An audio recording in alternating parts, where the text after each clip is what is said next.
يعني ايه لايف ستايل؟ الكلمة دي استهلكت من كتر ما بقينا نسمعها.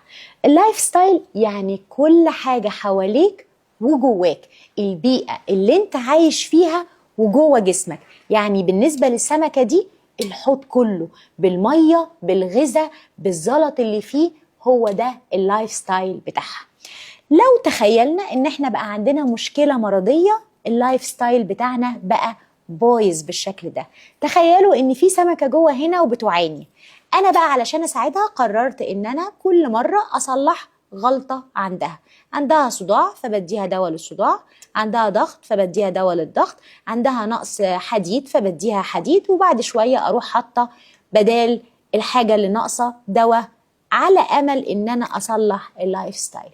تقدروا تتخيلوا السمكة اللي جوه دي استفادت فعلا ولا لأ؟